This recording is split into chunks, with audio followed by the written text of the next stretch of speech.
স্বপ্নের শহর loss Angel, যেখান থেকে জন্ম নেয় হলিউডে, যেখানে ঝলমল করে বিলাসবহুল গাড়ি ও সেলিব্রিটিদের জীবন আর উজ্জ্বল আলো। কিন্তু এই শহরের অন্য পাশে রয়েছে এক বিশাল বাস্তবতা। এটি একটি ধনী শহর হওয়া সত্ত্বেও প্রতি রাতে প্রায় ৭৫,০০০-এরও বেশি মানুষ আকাশের নিচে ঘুমায়। কেনই বা আমেরিকার সবচেয়ে ধনী শহরের একাংশ পরিণত হয়েছে গরিবে, আর সরকারের সাহায্যই বা কেন তাদের মধ্যে পৌঁছাচ্ছে না, তাই জানবো আজকে আমাদের এই ভিডিওতে।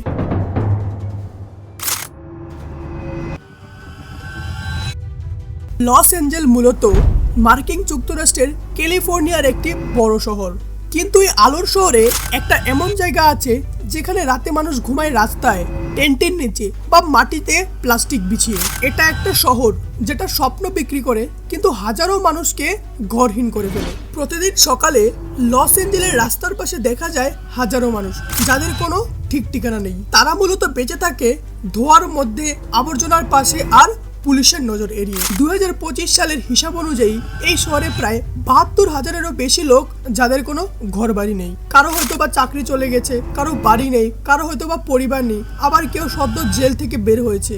তারাই এই জায়গায় থাকতে আসে। আপনি কি জানেন লস এঞ্জেলের এমন কিছু এলাকা আছে যেখানে সূর্য উঠলেও অন্ধকার কখনো সরে না। ক্যালিফোর্নিয়ার লস এঞ্জেলকে বলা হয় সিটি অফ ড্রিমস, কিন্তু আজ এই শহর পরিণত হয়েছে সিটি অফ হোমলেসে। তবে সবচেয়ে বড় প্রশ্ন হলো কিভাবে শুরু হলো এই নরক। এটা হঠাৎ ঘটেনি, এই দুঃস্বপ্ন তৈরি হয়েছে বছরের পর বছর ধরে।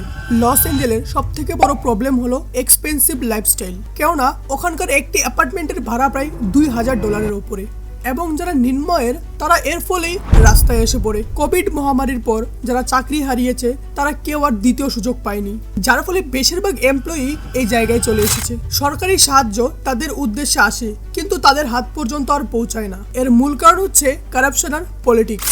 আমরা ভাবি যারা এই জায়গায় থাকে তারা হয়তোবা প্রত্যেকেই অলস, কিন্তু সত্যিটা তার উল্টো। তারা প্রত্যেকেই হচ্ছে কোনো না কোনো নির্যাতনের শিকার। এই জায়গায় না আছে তাদের কোনো ট্রিটমেন্ট, না আছে তাদের কোনো সেফটি, এবং না আছে ওদের কোনো এডুকেশন, যার ফলে এরা ড্রাগসের প্রতি আসক্ত হয়ে যায়। সরকার প্রতি বছর বিলিয়ন ডলার খরচা করে হোমলেসদের মোকাবিলায়, কিন্তু সবচেয়ে মজার ব্যাপার হচ্ছে সংখ্যায় কমার বদলে ওরা সংখ্যায় শুধু বাড়ছে। এই শহর আমাদের এটাই শেখায় যে আলো যতই উজ্জ্বল হোক না কেন তার ছায়া তত গভীর হয়। আজকের জন্য এই পর্যন্তই, দেখা হচ্ছে অন্য কোনো নতুন ভিডিওতে। ততক্ষণ পর্যন্ত ভালো থাকুন, সুস্থ থাকুন।